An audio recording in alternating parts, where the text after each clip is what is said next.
Hi guys, সব কেমন আছো? আশা করি সবাই ভালোই আছো। তো আবার চলে এসেছি ছোট্ট একটা ব্লগ নিয়ে।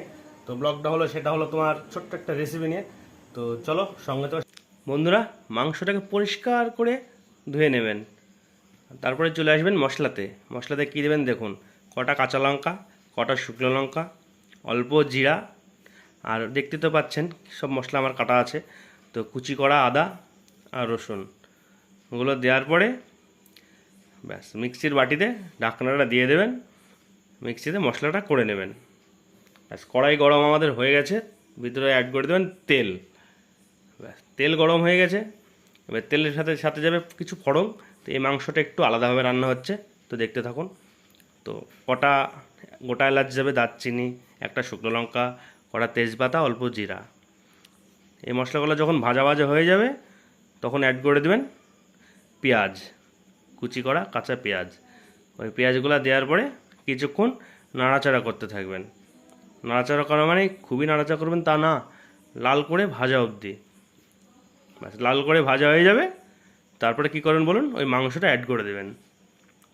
ওই মাংসটা অ্যাড করে দেওয়ার পরে ব্যাস মাংসটাকে ছল্লি দিয়ে ব্যাস নাড়াচাড়া করতে থাকুন কিছুক্ষণ। মাংসটা যখন ভাজা ভাজা হয়ে যাবে তখন ওই আপনার মশলা করাটা ব্যাস ঢেলে দেন।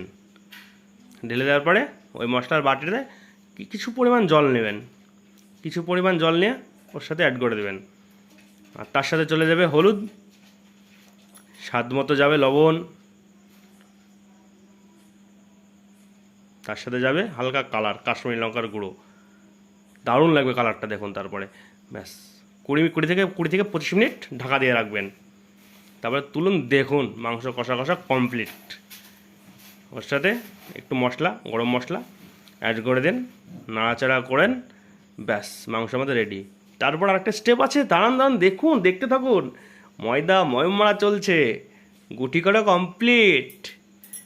এবার কি বলুন তো, বেলা চলছে, লুচি হবে, লুচি ফুলকো ফুলকো লুচি।